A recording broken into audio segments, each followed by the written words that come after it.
السلام علیکم viewers, universal گوٹ form سے میں رانا کاشف جی۔ جیسا کہ میں نے کل اپنی ویڈیو میں بتایا تھا کہ بریڈنگ سیزن سٹارٹ ہو چکا ہے، تو دو چار دوستوں نے کال کر کے پوچھا جو نئے فارمر تھے کہ بریڈنگ سیزن سٹارٹ ہونے کا کیا مطلب ہے، اس سے کیا مراد ہے۔ وہ بھائی میں سوچا کہ ڈیٹیل میں آپ کو بتاؤں۔ کراسنگ سیزن جو ہوتا ہے ایسا سیزن جس میں نہ زیادہ گرمی ہو نہ سردی ہو،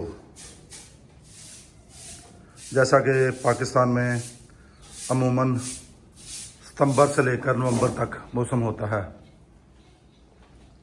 اور پھر اس کے بعد مارچ سے اپریل تک پھر نارمل موسم کاؤنٹ ہوتے ہیں، جن میں نہ زیادہ گرمی اور نہ زیادہ سردی ہوتی ہے۔ ان موسموں میں دن چھوٹے اور راتیں لمبی ہونے لگتی ہیں، ٹمپریچر مناسب ہو جاتا ہے، چارہ وغیرہ بھی عام کھلا دستیاب ہوتا ہے، اور جو جانور ہیں وہ خود بخود ہیٹ میں آنا شروع ہو جاتے ہیں۔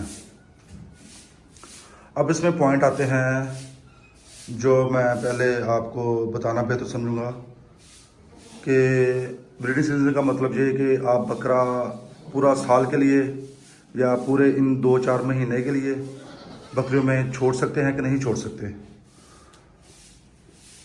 اس کے لیے بھائی جان چند جو پوائنٹ ہے نا، وہ میری نظر میں وہ مناسب نہیں ہے، اس سے بہتری نہیں بلکہ نقصان ہونے کے چانسز ہوتے ہیں۔ جیسا کہ مطلب کنٹرول بریڈنگ اس سے ممکن نہیں رہتی۔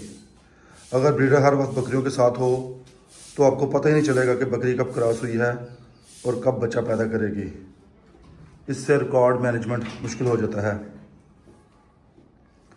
اس کے علاوہ بکری بار بار کراس ہوتی ہے۔ اگر فرض کریں ایک بکری کراس ہوئی ہے تو اگر درمیان میں بکرا ہوگا تو وہ بار بار کراس ہوگی،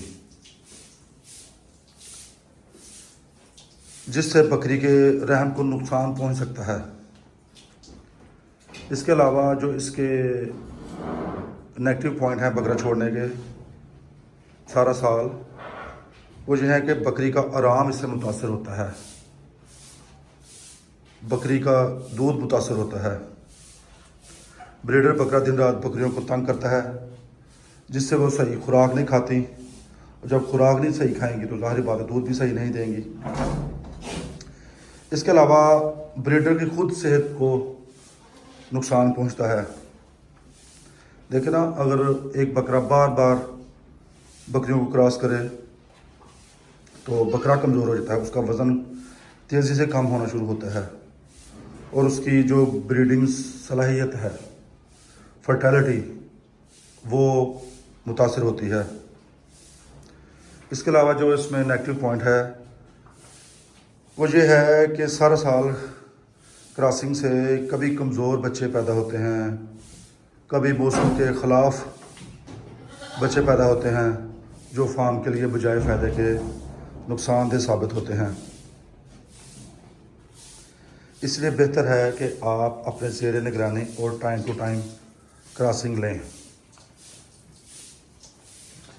اس میں سے جو سب سے اچھا طریقہ کار ہے وہ یہ ہے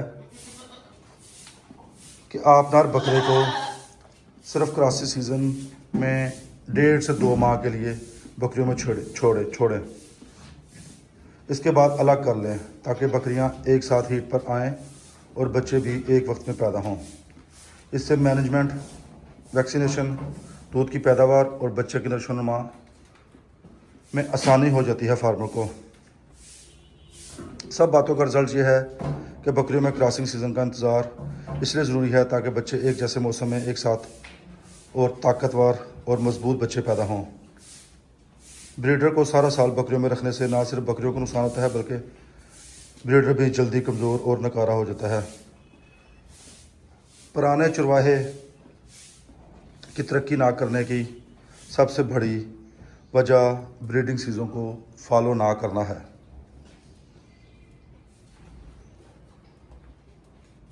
اور نسل در نسل چرواہا انہیں اپنی جو چند بکریاں ہیں